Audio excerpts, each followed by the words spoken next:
interview. No, but this is huge. So, I mean, Alexander Durbin Design is ready to launch the second collection, and you've been working on this idea, kind of all year. Just to kickstart things, obviously, it's been a really rough year for all of us. The new collection line is named Resilience. Uh, Speaking of resilience and speaking toward that, the whole concept, what's kept you motivated when things seem really bleak this year? I think that one of the only positive things that I've gotten out of this year and everything going on has been just a reminder that you only live once and time's short, and you never know when there might be a coronavirus part two that's twice as lethal and could take you out. And so I think that at the beginning I was very concerned, and I had to take a step back because I was like just so worried about everything that was going on, and my production was taking a hit, and things just weren't working out. And I was like at a spot where I said either I have to give this thing up or double down on it because it's something that I am truly passionate about. A big theme for your design has been exhibiting and reflecting communities of color. And I wanted to know, because I'm asking the question for myself, is there a growing amount of representation for people of color in the fashion industry, or is this something that has to constantly be worked on? What does this industry look like when it's at its best look, I guess?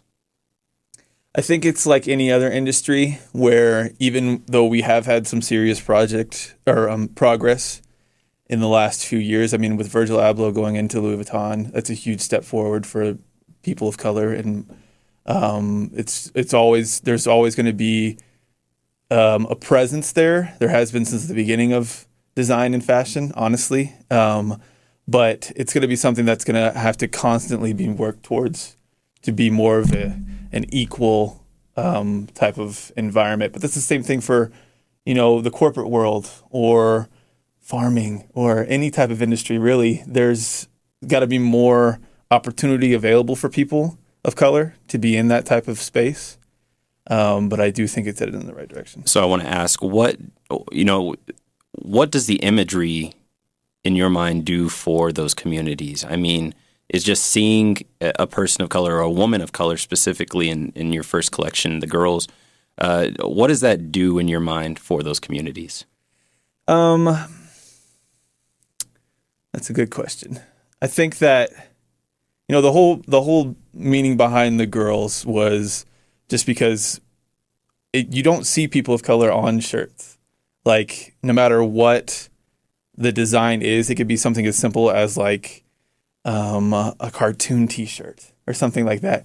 It's just not something that's typically seen at all, and so just getting more eyes on that type of artistry is very important to me too, because I think there's two sides of it. We've got kids and growing adults that need to see that it's okay to not be or that person on the shirt not look like them, and also for them to be like, wow, that person does look like me. And so there's two sides to that. I remember when I first released the collection, my family specifically was like, hey, Alex, none of these girls really look like us. And I was like, guys, that's kind of the point though. Like, there are so many areas or places you could go to find clothes with people that look like you on them. But it's time to take a step back and see that there's other people in this world that need to be represented. That's a great point. I want to kind of leap off of your background. I mean, in dealing, in having relationships with the people that you work around, and also having your frame of reference from Shelbina, Missouri. This trajectory that you're on is not where you came from. And you're also an up-and-comer in terms of even being a designer. So what's progress been like for you? Difficult. But I think that anybody who's trying to get to the aspirations that I have would agree with me. It's anything that's outside of people's comfort zones, especially where you come from, is extremely difficult. I mean, I remember it started in the beginning when I was going to school. Majority of the people that went to my high school were going to university at a very well-known university, very close to where I lived, and it's a great place. But I wanted to try something different and go somewhere different. I ended up going to a university that nobody in my class went to. You're referring to Mizzou, I'm guessing. Mizzou, yeah. Sure. Mizzou was the place next to me. And then I went to Missouri State University. Just by myself. I showed up on the first day, didn't know a single person. Sure. And it's kind of, since then, it's just graduated to where it is now. I ended up doing an internship in Las Vegas where I didn't know anybody except for you, but you weren't even there. And just for reference, that internship was in the construction management. Right. And then I took that and kept going with it and ended up in San Francisco where I didn't know anybody there too. So this is no different than those type of challenges that I've had to overcome, in that I don't know anything. When I started this, I didn't know anything about how to create a fashion brand.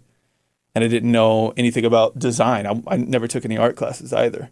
But I had such an interest and passion in it, and I just decided that I have to start somewhere. And that's how we got to where we are today. What's been your biggest challenge as an up-and-comer so far? The biggest challenge that I have, I think, is trying to... how do I want to say this? Trying to stay a small business mindset, but also think globally. Sure. I think that small business values are super important, and I think that they're highly tied into family values as well. And when you're going and you're trying to find manufacturers and you're trying to find people to advertise your clothing, influencers and things of that nature, trying to keep that mindset, but also work with people that may not have that same mindset is extremely difficult, for what I've seen at least. Sure. And so, I mean, when I first started looking into manufacturers, I went to LA and, everything was being shipped from overseas. I couldn't get any real answers as to whether stuff was going to be environmentally friendly, things of that nature, and which were super important to me. And so it was definitely a challenge. This is Alexander Durbin. We're talking about the upcoming launch of Resilient from Alexander Durbin Design. So, Alex, what does 5 years look like for you? What does 10 years look like?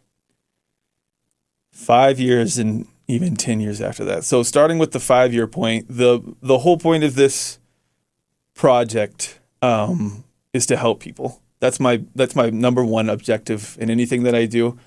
And especially after, like I said, with coronavirus happening, it's kind of resonated with me that I need to be doing more. And so that's one thing that I want to focus on moving forward with this brand. So the plan, just straightforward, is that we use this as a starting ground to gain capital and open up some type of educational fund for underrepresented groups, whether it's poor or uneducated, whatever that may be. And so I wanted to be able to do that because I could go out and reach out to lenders right now and try to find people to help me out and start that journey, but I wanted to do it with my own money, and I wanted to be the only person that I'm really answering to. Because I feel like when it comes to having large money, a lot of times there are kind of behind the scenes mentalities that you have to kind of take on with that. And I wanted just to have a clear mind and do it my own way and not have to listen to anybody else. Very respectful. I mean, that's just admirable in terms of not letting outside influences impede on your journey. Right.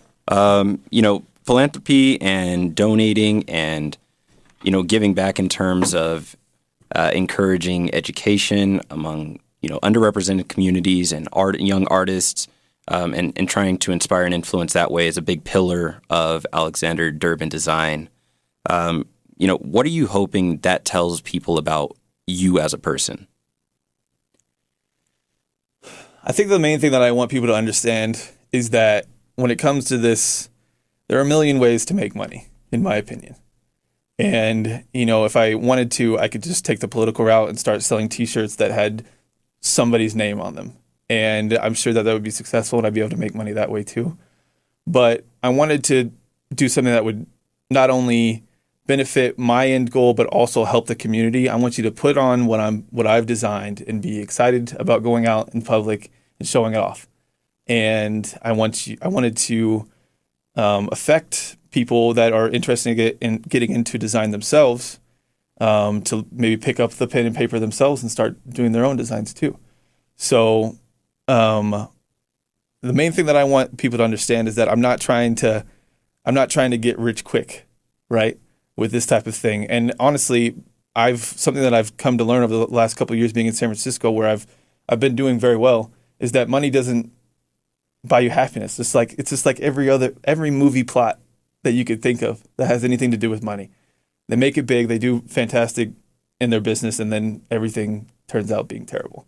And so I want to use what I'm doing with this design to help people. That's the main thing. And speaking toward the design, the stag beetle is the representative for resilience. Obviously, you have a group of young ladies kind of covering the girls line. In terms of the clothing, what do you want people to feel when they put on the clothing, and what do you hope the message they convey is to onlookers? Just excitement. Really. Like, I want you to put it on, you're walking out the door, and you hope that you run into that one person that really appreciates design and clothing themselves, and they say something like, "Hey, that's great. Where'd you get that?"